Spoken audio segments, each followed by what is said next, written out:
Hi friends, welcome back to my channel and welcome to another piece of my declutter video. I didn't expect to come on here so quickly after my Halloween declutter video, but here we are. Adam and I actually took some time the other night to go through our tiny house bathroom, and you know what that means. It means we are going through a ton of skincare. These are the rejects essentially from Adam for a variety of reasons, and myself. If you happen to be new here, Adam is my husband, and he loves to really try some of the skincare that I bring in here and see what works for him. He does have a similar skin type to me, but he has very different needs than I do as someone who applies a lot of makeup and has some cystic acne type things. He's got a few acne thing issues, but not as much as I do. He's also as sensitive, I don't think, as I am. And a lot of you guys always just want to know. You're like, but what does Adam think? Thank you for what you're selling us, Nicole, but what does Adam think? That's the real tea. So I'm gonna tell you what did not work for him or work for me in this video. And there's gonna be a few makeup things just so I can kind of get them out of my beauty space. I kind of restarted another bag here, so I thought I'll just add those in here so I can have a fresh start for any more declutters that I have coming up. Because even though I feel like we are burning through 2021 so fast, I feel like there's still a bit more in here that I need to purge before we start the new year. So grab your tea, grab your snack, grab your water, get comfy because we are about to declutter a lot of skincare. Cheers! And actually, now that I just said cheers and I'm thinking about it, I actually have a whole mini fridge down below my beauty desk that I just realized I could probably pull some things out in the wild in this video because there's some stuff down there that I've forgotten about, and apparently that fridge has decided to continue to run but not cool anymore. I just discovered that like a week ago, so I have to see what's compromised. I need to see what's going on in here. Okay, this could be, I'm gonna try to keep this shorter, guys, but we'll see how this goes. Let's knock out just a touch of the makeup so I can get to all of the skincare. All right, this isn't like a Boxycharm video, but a lot of these products have come from Boxycharm, makeup and skincare, so just bear with me. But I'm also wanting to remind you guys that this is about the products, not about Boxycharm. This is how I kind of got these products in my beauty space and how I got the opportunity to try them, but it's not a reflection on Boxycharm. It's really a reflection on just these products. You guys want to know, what should you buy, what shouldn't you buy, what works for me and why, what doesn't and why. I'm just gonna tell you now in the beginning of this video, I'm getting rid of two mascaras. One of them I have on my eyes today and I have been trying behind the scenes for a while. Another kind of fell off my radar pretty quickly because it's just not great. There's the All Night Bender Rockin' Cosmetics mascara, and then there's the Iconic London mascara that I got more recently, and that is what is on my eyes today. That one is the Triple Threat mascara.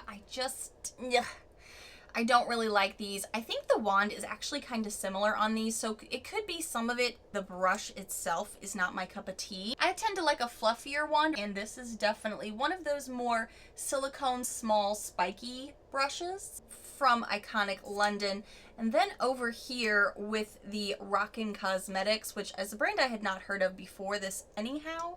It's a bit more of the type of head on a brush that I like. I mean, it has a little bit of curve to it, which I like too, but this formula just did not perform for me. I would also venture to say that the Iconic London formula, it could be the formula, but it could also just be, these might be older products that were sent to Boxycharm, which isn't really a surprise because we kind of always knew that behind the scenes with subscription boxes, they buy things in bulk from other brands, probably things that are close to shelf life or stuff they need to move for a reason. And a lot of times I've been getting a lot of drier, older mascaras, I feel like, this year from Boxy, but has there been any hits? I'd have to check the videos, not really sure, but these two I'm done with. Okay, so this is a product I wanted to love. I even kind of had it on top of my desk for a little bit because I wanted to try to do a little bit more of that cream contour, yet easy application, because that's kind of been what's on trend. I feel like cream products are definitely still having a moment right now because everybody's going a little bit more natural with maybe just a touch of some glam as far as contouring goes. And this is something I already had in my beauty space, and I'm one of those girls that would rather try to use what I have versus go out and buy more. This is the Laura Geller multi-use palette. It's like a cheek eye lip sculpting palette. It's got 3 different types of products in here. And it's got a blush, a bronzer contour, and a highlighter in here. And this is from like the shades of nude is the color story. The blush feels really firm compared to these other two that feel much creamier. You can see from the finger swatches here, I mean, they do still work, but I've not found that this formula works very well for my skin type.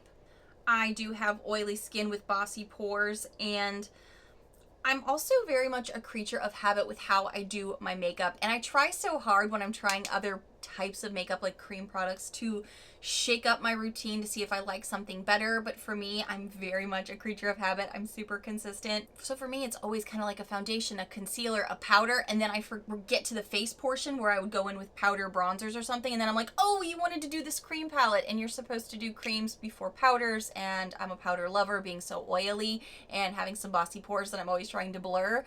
So unfortunately for me, this kept falling off my radar. And then when I would remember it, it was like sometimes okay, sometimes not great. So I was really just kind of like, let's just move on and try something else. If you want to get into that cream product trend and to try new things, which I should do that more, may as well try something that I think will work better for me. This is also, I've had this for about a year now, and it does have a 12-month expiration date. I feel like with powders, we can be a little bit more lenient with the expiration dates. With creams, I'm never too sure. Hold on, Penny and Cooper are barking, like they always do when I'm trying to work here. Also, I kind of feel like that color story was maybe a bit too red toned for me anyway. I tend to have a little bit more, I think, of a neutral undertone. So finding something that matches my skin a little better just makes so much more sense. And something else that was gifted to me a while back, I think I just let this dry out, unfortunately, is a Brow Bar by Rima Brow Dark Brown Pot.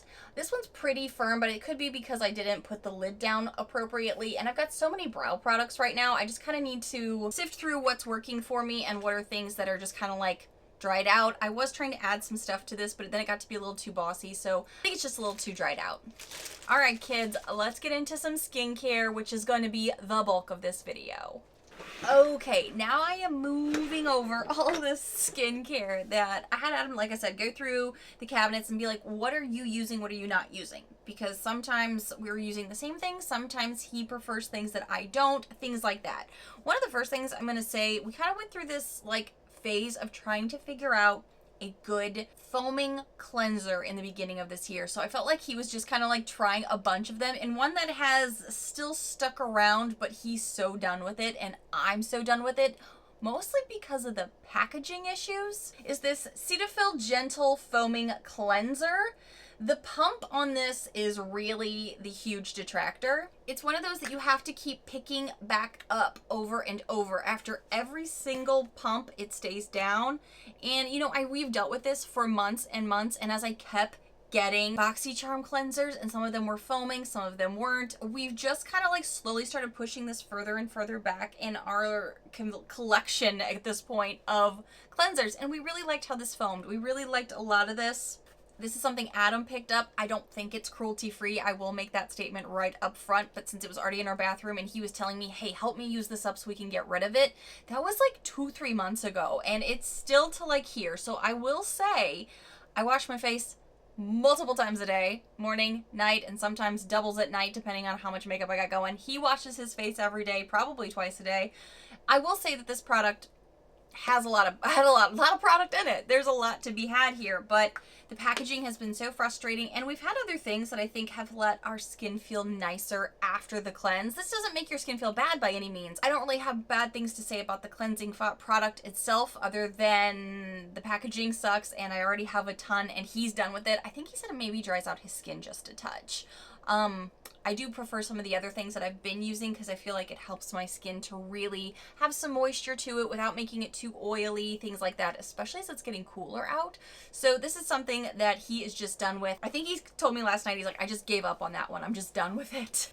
Adam loved something that I got a long time ago, I would say, from Boxycharm, and he really enjoyed the cooling effects, but he really disliked that this was in a stick formula, and he felt like he was really having to press onto his skin to get the product off the stick onto his eye.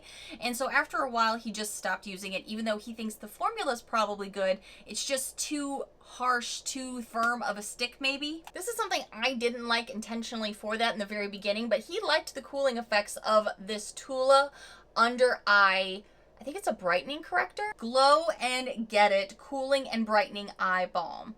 It's a probiotic superfood. He said he really liked how it's cool. Yeah, you could feel it right on your hand here. And it doesn't feel like it's too abrasive or firm when you're applying it to your hand by any means, but this is like a very sensitive area, and he said he kept feeling like every time he would go in there, at first he didn't mind, or he would try to use his fingers, but when he started seeing the collection of eye creams that I get and trying other things, for him this just really fell off his radar. Loved that it was cooling. That was the main thing he said, and this is something I gave up on a long time ago. We've also had it in our collection for a while, like I said, so maybe it started to firm up, but it does. Why did I just smell it? I don't know. It does feel nice on the hand though, but he's done with it, so it's getting decluttered. Things like this I'm not going to be trying to pass on, but maybe some of the sprays that I do have in here, or some of the toners and stuff that I may try to pass on, but anything I've stuck directly on my face and dragged, or he has, we're not going to be trying to give that to somebody. Okay, I got 2 of these, and he really liked this under eye serum. This is something he started using in replacement of this when he decided it was too harsh on his under eye skin. This is the Beekman 1802 Dewy Eye Illuminating Eye Serum. This is something he really liked for a while. He liked that it was in a little pump, and that's when he realized he didn't like having a stick under his eyes, even though it was a cooling effect. He wanted something with a little bit more of a gel formula to it because it felt like it was nicer for that part of his skin. And this definitely a little goes a long way. This is something I tried for a while, and then he kind of took it over. I didn't like it very much because I wasn't noticing many of the brightening benefits. I know it's called an illuminating eye serum, but I've told you guys, I've got some other stuff in other boxes that I've gotten later that I like so much better. I noticed immediately how bright my under eyes looked. This didn't seem to do anything for me. He liked the feeling of this, but he also has moved on to one of my Peach and Lily things that I purchased in an Ulta 21 day sale, I think. So he's done with this because he's like, I like this so much better. I see benefits better than I do with this. So he's essentially like changing up his routine as he's going through it too. Okay, last Halloween, I did a Halloween special and I started my face with this because one, I got it new in a Boxycharm and I needed to try it for you guys, but it also made me look like Elphaba, so I was like, well, this just makes so much sense for a Halloween video, right? This is the Milk Makeup Matcha Detoxifying Face Mask. It definitely makes your skin green, and as you can see, I did use it up quite a bit. Whew, gosh, this looks so rough. I'm so sorry I just showed it to you like that. But it's been in my collection for over 12 months now. It's got a 9-month shelf life. I'm not using it, and it does not look very pretty. I'm not even going to put that too close to the camera because that's just embarrassing. It kind of got moved around because in our small bathroom, we have a very small bathroom, obviously, and I feel like all this skincare just stuff kept getting moved around. So it's like I'd get new stuff and I'd have to try it, and stuff got pushed to the back. This happened to this, so this needs to just go in the trash because it's gross. I'm working on a new toner right now. I got something in a Boxycharm recently. I don't know if that video is going to go up before or after this one, so if it is, I'll link it above.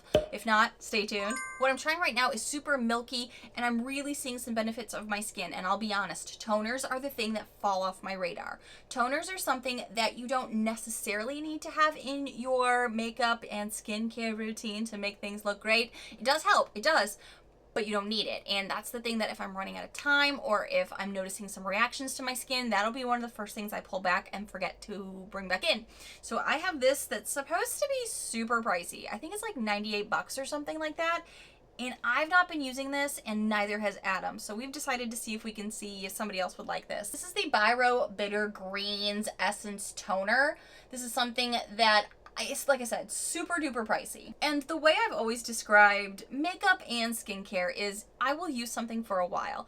And if I notice, I may not even be able to articulate what I notice, but if I'm like, oh, this is making me look good in this way, brightening, smoothness, firmness, whatever it is, I will continue to use it even if I can't pinpoint exactly what it is or the multiple things that it's doing. This, I feel like, was okay, but it's not done anything that has made me go back to it. As you can see, I've had this, it's very full. as you can see. And I've had this in my collection for long enough that if I was going to keep reaching for it, it'd be lower down. I've got a lot of toners. There's one in there that Adam loves. It's a Paula's Choice. That's the toner he chooses all the time over everything else we own. So this is something we're just gonna pass along to somebody else to hopefully get it used up, because like I said, it's like practically a full bottle. These two things are newer. These kind of hurt just a bit. So Murad, I love this brand, and I'm sitting here going, are you sure you want to get rid of this now, as I'm standing here holding it up for you? This is the hydration toner, and actually getting it over the summer may have been a detriment to the product for me because I'm oily skinned. But now that it's getting into that cooler, drier time, now I'm sitting here wondering if I should try it. But like I just said, I have another toner. It's not a spray, it is a pour out, but now it's got me thinking, simply because I do like this brand and I don't know if I've given this enough time. Adam doesn't use it. He doesn't like it. I think this is one of them he said he doesn't like the smell of. He liked the idea of it being a spray one, but anytime something smells even a little bit floral, he's out. He's like, no, no, no, I don't want anything floral smelling. Yeah, this has a very feminine scent to it, and it's not that he cares about that a ton, but if it smells florally, he's out. And yeah, the smell is pretty strong. I don't know. I think this is going to get decluttered. It's decluttered for him for sure. He's not using it. I also really like this brand, so I feel kind of bad putting this in here, but Adam doesn't like the scent of this particular one, and I don't know if I've noticed anything, and he's been having some breakouts too, and this doesn't seem to be helping him either. This is the Clean Skin Club Clean Slate Clearing Mist. It's got salicylic acid in it, rose extract, eucalyptus oil. He doesn't like the scent of it. Kind of smells vinegary. I also have noticed when I apply this, it hasn't helped with any of my preventative acne or current acne. I think it also makes my face feel a bit sticky or tacky in a way, and I've just kind of stopped reaching for it almost immediately after reviewing it, of, you know, giving it the initial tries and stuff. So I think we're just going to pass this on to somebody else, because we have a ton of other things that are helpful for clearing the skin and things like that in our beauty space that are for like acne and things, and this just hasn't worked for us, unfortunately, and it does have a weird smell. Yeah, weird smell. All right, now I'm gonna go down here into this refrigerator that is no longer a refrigerator. It's essentially a storage unit, and see what do I need to get rid of down there, because at this point it's just kind of where stuff's going to die a little bit. Yeah, hold on. All right, I love that. Okay, this is something from Clean Skin Club that I do love. This is their vitamin C brightening booster. Love that. Want to say that about this brand. Not everything isn't a fail for me. I do like this. I like the Pharmacy Daily Greens. This isn't a collection review to pull out things you want to get rid of. I have another one of those Beekman ones in here, I think. Yeah, this is another dewy-eyed one. This one has its little sleeping mask in here, so I'm just gonna do this one too. I did not like the scent of this, so I moved this product, I think, to more for hands. This is something from Lavado. Is that how you say that? And it is a anti-aging cream. This is the thing that I was like shocked that you're supposed to put on your face, because I'm not sensitive to smells and I did not like it. Ugh, I do not like the scent of this. And I was using it for my hands and body to firm, hydrate, and repair, thinking maybe I would just use it there. It's been months. I've not used it, so I'm just gonna get rid of it. Oh, that smell. I forgot how bad I think it smells. Ugh. Forgot about this. It's gotta go. I don't remember liking the Glow Beauty Skin Hydra Bright Alpha Abutin drops. I think a lot of you guys told me you didn't like this either. Have you kept this in your collection? Because I think I'm going to declutter this. I remember this being like way too much for my type of skin. Ooh, really, really thick too. This one hand is going to be really jacked up or really gorgeous by the end of this video, because I'm putting so much skincare on it. Ooh, that smell. Ooh, that smell. That's a different level of stank. Like, why? What are you? What is this? Lactic acid, alpha albutrin. It's a brightening serum. Glow Skin, Brighten and Glow. I remember you guys telling me you didn't like this very much. Do you still have this? Because I think I'm about to not have this anymore. Okay, everything else in there I think I still want to hang on to. So, yeah. This has been a skincare predominant declutter. Tell me, are there things in your skincare that you look at, expiration dates obviously, but things that you're like, okay, now I've replaced this with that? I'm super interested to know because it's kind of that time of year when winter comes around where I'm like, I need to up my skincare game, because as I am going through like hormone replacement therapy with menopause, I do notice this time of year is where I'm starting to see like a little bit more dry patches. And today I have, side note totally, I have on all powder makeup. All powder makeup. So I'm still trying to decide how I like that because it is cooler right now and my skin is reacting a bit, going, hey, what's going on? We like 80-degree weather. Why are we waking up to 60 and 50 degrees? So I'm still trying to see how that works. So it's, you know, all the stuff. I need maybe more moisturizers, things like that. So tell me, do you do this like once a quarter with your skincare? Do you do this once a year, twice a year? I'm really curious how often you go through your collection. Please help a girl out. And thank you so much for watching. If you do happen to be new to my loud, weird, crazy, unique channel, hi new friends. I really hope you take a quick moment to hit that subscribe button down below so you don't miss out on all of the upcoming videos I have coming for you. Bye friends. And welcome to my November PR unboxing for Boxycharm in my birthday month. This is the Persona Cosmetics Identity 2 eyeshadow palette for $42. And something else that instinctively, if you know me, you're probably like, oh, Nicole's gonna hate that. I have tried it and I've tried it more than one day. So that means I haven't thrown it in the garbage or out the window yet. These are good things. This is called growth. These are the Rodial blush drops. Is it Rodial? And then you start rubbing it in and it feels gritty and it feels grittier and it's still getting grittier and you just keep going with it. I was like, why is this feeling more and more gritty? Definitely peeling. You see all of this? To be honest, I have already noticed like the crease and the shimmers on my lids kind of slowly wearing down through filming, through kind of doing other things. Scents are more personal even than makeup sometimes. It's kind of polarizing. It's like once you're in it, it's not gonna, like, there's no other way to apply it. It's a little bit more of a personal thing. So I've never been a huge fan of getting scents in my Boxycharms. Like I said, a day later, I was noticing how good my skin looked. And now really quickly, I'm going to share with you guys what I got in, is it called the Mega Drop Shop now? What I just got yesterday.